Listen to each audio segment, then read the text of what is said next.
네, 사파 통사교환이 되겠습니다. 2019년도 3회 75번 문제 한번 풀어봐 드리도록 할게요.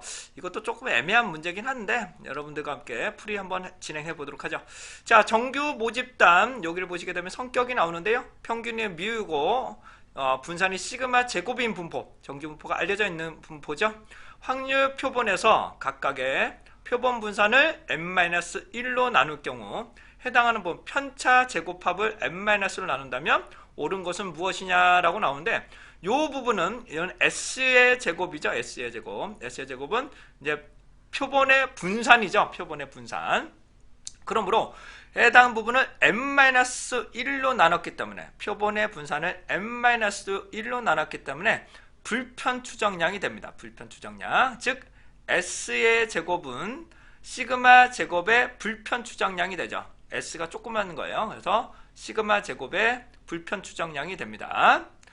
자, 근데 해당되는 부분이 S가, 근데 그렇다고 해서 S가 무조건 시그마의 불편 추정량이 되기는 조금 어려울 수도 있어요. 이건 조금 이따 좀 설명드릴 거고요. 카이 제곱 분포인데 여기 보시면 n-1의 카이 제곱 분포를 따라야 됩니다. 자유도가 n-1. 기대값은 해당하는 부분은 조금 이따가 평균이죠. 기대값이 분산이 되는 거죠. 평균은 그대로 뮤를 적용하게 됩니다. 자, 그렇으면 구체적인 풀이를 보시면서 살펴봐 드리도록 하죠. 자, 앞에서 간략하게 설명 올린 것처럼 표본의 분산은 모집단의 분산의 불편 추정량입니다. 여기서 말하는 불편 추정량이라는 것은 편의가 없는 추정량이 말합니다. 편의가 없는 추정량, 이것을 불편 추정량. 불편 추정량이 되려면 우리는 -1로 나눠야 불편 추정량이 됩니다. 자, 이거는 조금 이따 좀 구체적으로 설명드리고, 하지만 시그마 제곱이 S의 제곱이 시그마 제곱의 불편 추정량이라고 해서 S가 무조건 시그마의 불편 추정량이 되는 것은 아닙니다. 자유도를 조정하더라도 S는 시그마를 조금 과소평가, 좀 작게 평가하는 경향이 있겠고요.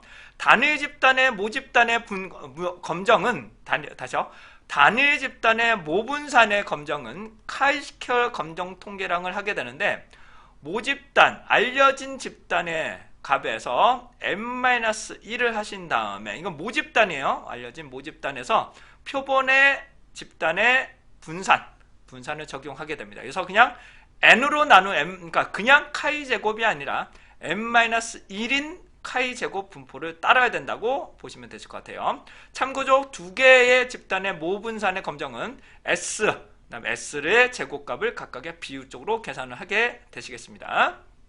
일반적으로 이 값을 더 큰 값으로 적용하시는 게 더 좀 소유적으로 설명할 수가 있게 돼요.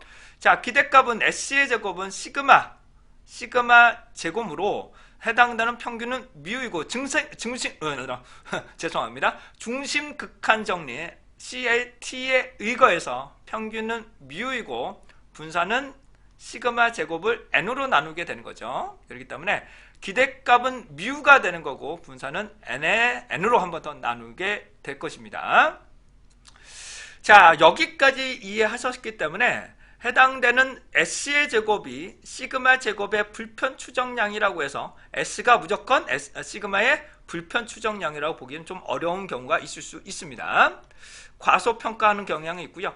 그렇다면 이 불편 추정량에 대해서 여기까지만 하셔도 돼요. 여기까지만인데 그냥 여러분들 초보자분들을 위해서 설명드리겠습니다. 설명을 드릴 건데, 여러분들 평균은 n으로 나누지 않습니까? 다시 한번, 평균은 전체 표본수를 다 더해다가, 그쵸? 다 더해다가 n으로 나눕니다. 이건 금방 이해가 돼요. 근데 분산은 편차 제곱, 이건 이해할 거예요. 이해하실 거예요. 이건 이해된다고. 다시 뭐라고요? x, 아이고, 이렇게 음영이 들어갔네요. 죄송합니다. 다시요.